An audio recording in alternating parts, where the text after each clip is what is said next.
Hey, what's up, ladies and gentlemen? I'm Aleya, and today I will be showing you how to create this effect. Let's get started.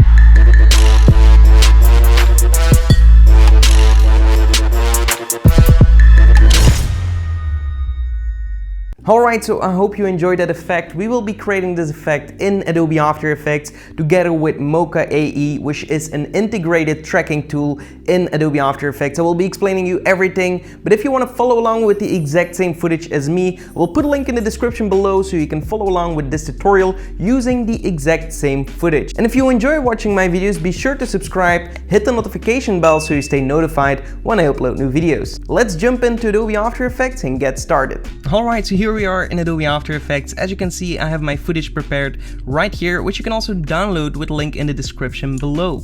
I'm going to select these two files and bring them right here to create a new composition. Make sure that you have selected single composition and also check on sequence layers, then click OK. That's going to bring our two layers right here.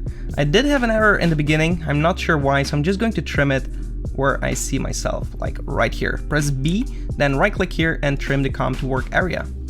Bring the second layer on the top because we're going to overlap this just a little bit. So we're going to overlap it with one frame.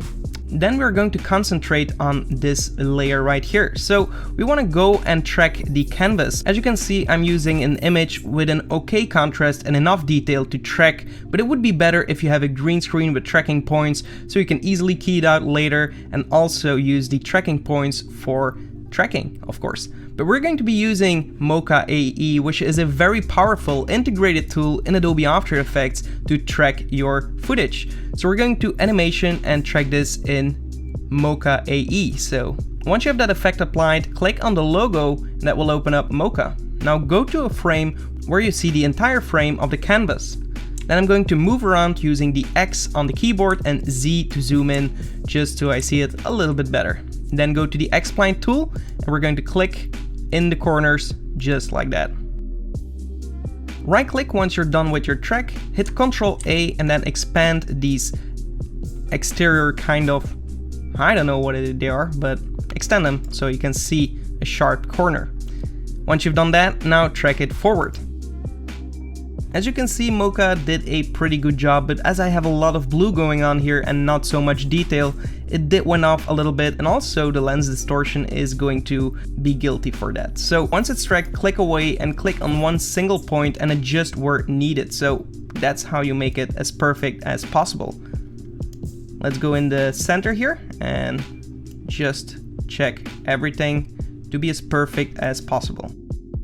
Once you're satisfied, go back to where you started the track and now track it backwards.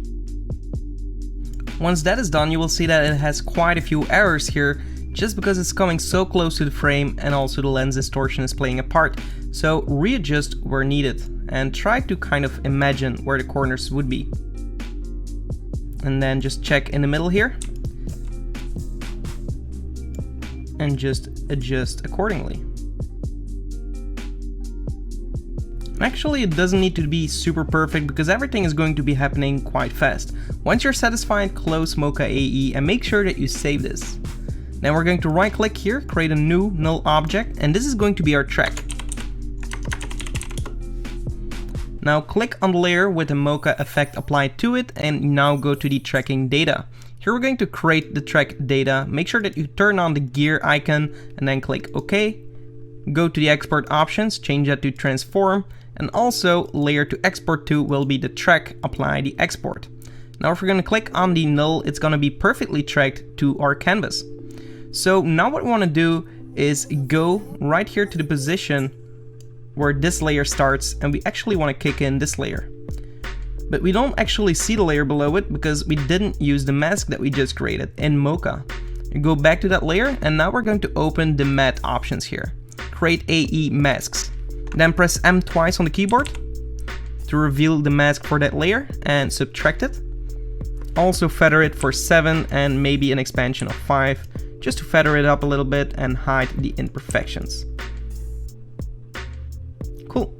So now we have an empty frame right here. What we want to do is make sure that we have the other frame in a frozen frame right here. So we're going to split this layer right here at the beginning of the next layer. Go to Edit, Split Layer, right click, Time, Freeze Frame, and extend it for the entire composition length. Here we want to parent this to the track Null, and move forward. You will see that this shot isn't entirely fitting the canvas.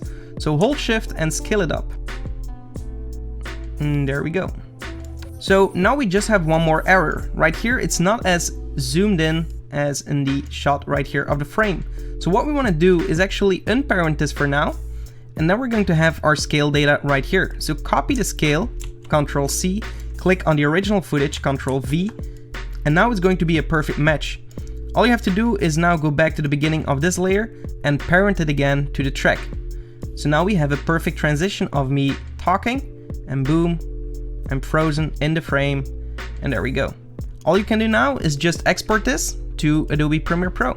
This is not something that you have to do, but it will definitely make your video a lot more dynamic, because currently we have been shooting on a tripod, and that's going to make it look very static. If you want to mix it up a little bit, you can use our shake preset that you can find on our website, which is a preset for Adobe Premiere Pro with real organic camera shakes. So I'm going to be using a medium shake here, and I'm going to apply that to my footage, and if we're going to play this back, we're going to see some shake in the camera, which is just going to make it look a lot more organic. If you do see some cutting edges right here, just scale it up a little bit more, and there we go.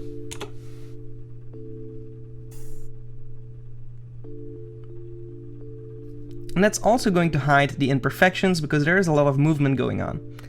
That's it. Hey, what's up, ladies and gentlemen? I'm Ignace Aleya, and today I will be showing you how to create this effect.